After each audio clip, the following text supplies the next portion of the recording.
कुछ लोगों ने कई पीढ़ियों के लिए जमीन रख ली थी और जमीन सरकारी रख ली थी। अब उनके कब्जे से बाहर हो गई, सरकार की जमीन सरकार के पास आ गई है। और मैं आज ये कहना चाहता हूं कि जो बड़ी जमीन है उसमें इंडस्ट्री लगेगी। जमीन हमने लिया है, जानबूझ के लिया है। और आज मैं कहना चाहता हूं कि अभी जिनके पास बची है आने वाले दिनों में सरकारी जमीन सरकार के पास ही रहेगी। देश में सबसे सस्ती बिजली जम्मू कश्मीर में उपलब्ध है। एक समय था जब 200 दिन हड़ताल में बीतते थे, अब 200 दिन स्कूल और कॉलेज चलते हैं। अब 10,000 की संख्या में भारत का तिरंगा लेकर पुलवामा और त्राल में शोपियां में भी लोग भारत माता की जय का नारा लगाते हैं। मैं जम्मू कश्मीर के 1 करोड़ 30 लाख लोगों के जीवन के बदलाव के लिए इसे एक नई शुरुआत मानता हूं। और आज का जो दिन है, मुझे लगता है कि ये तवारीख में दर्ज होगा। ये जगह ऐसी है कि हर अच्छे काम के बारे में भी कुछ खबरें चलाई जाती हैं। कल या परसों किसी ने कहा कि लुल्लू ग्रुप जो है वो बैन कर दिया गया है। तो इस तरह के बिना सिर पैर की बात करने वालों की संख्या काफी है। क्योंकि मीडिया के मित्र हैं, इसलिए मैं विशेष रूप से कहना चाहता हूं कि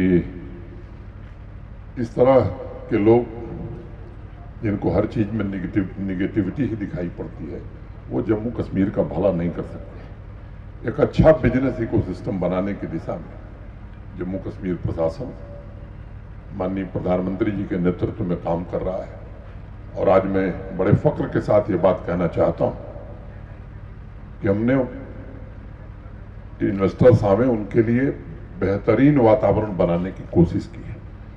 जो न्यू इंडस्ट्रियल स्कीम भारत सरकार ने बनाई है जम्मू कश्मीर के लिए, जिसमें मैं व्यक्तिगत रूप से देश के गृह मंत्री जी का हृदय से आभारी हूं, जिन्होंने व्यक्तिगत रुचि लेकर के उस स्कीम को बनाने में हमारी मदद की। आज हम गर्व से कह सकते हैं कि देश के किसी राज्य में इंडस्ट्री के लिए इतना इंसेंटिव नहीं है जितना आज जम्मू कश्मीर में। देश में सबसे सस्ती बिजली जम्मू कश्मीर में उपलब्ध है। और नेशनल क्राइम ब्यूरो का जो आंकड़ा है, यहां माहौल बनाया जाता है कश्मीर में कैसे लगेगा, वो दिन लग गए। नेशनल क्राइम ब्यूरो का जो डेटा है उसमें सबसे कम अपराध जम्मू कश्मीर में होता है। नेताजी ने बताया एक समय था जब 200 दिन हड़ताल में बीतते थे, अब 200 दिन स्कूल और कॉलेज चलते हैं। अब 10,000 की संख्या में भारत का तिरंगा लेकर पुलवामा और त्राल में शोपियां में भी लोग भारत माता की जय का नारा लगाते हैं। एक बड़ा बदलाव पिछले 3 वर्षों में हुआ।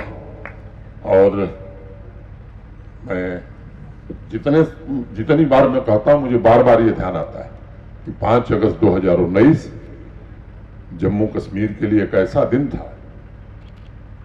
और मैं मानता हूं कि माननीय प्रधानमंत्री की दृढ़ इच्छाशक्ति के कारण भारत की संसद ने जो फैसला किया, उसका नतीजा है कि यह वातावरण आज जम्मू कश्मीर में बना है। पहले चाल कछुए की थी और आज रूल ऑफ लॉ ही नहीं स्थापित हुआ है। आजादी से लेकर और 2 साल पहले तक कुल प्राइवेट इन्वेस्टमेंट जम्मू कश्मीर में 14,000 करोड़ रुपए का आया था। जो लोग रोजगार का सवाल उठाते हैं उनसे मैं कहना चाहता हूं कि क्यों आपने ऐसी परिस्थितियां पैदा की। माननीय प्रधानमंत्री ये पिछली बार जम्मू आए थे तो उस समय 38,000 करोड़ रुपए की ग्राउंड ब्रेकिंग सेरेमनी माननीय प्रधानमंत्री जी ने की थी। हम कोशिश कर रहे हैं, जमीन की उपलब्धता हमारी बढ़ रही है। कुछ लोगों ने कई पीढ़ियों के लिए जमीन रख ली थी और जमीन सरकारी रख ली थी, अब उनके कब्जे से बाहर हो गई, सरकार की जमीन सरकार के पास आ गई है। और मैं आज ये कहना चाहता हूं कि जो बड़ी जमीन है उसमें इंडस्ट्री लगेगी, जो छोटी जमीन है कश्मीर जम्मू के नौजवान उसमें खेलेंगे। और मैं जानता हूं ऐसे अनेक गरीब परिवार हैं, हमारे मुस्लिम भाई हैं कश्मीर के, अंतिम दौर में जब मौत हो जाती है तो उन्हें जगह नहीं मिलती है। वो जमीन हम ऐसे गरीब कश्मीरी भाइयों को भी देने वाले हैं अंतिम समय में जिन्हें दफन किया जा सके।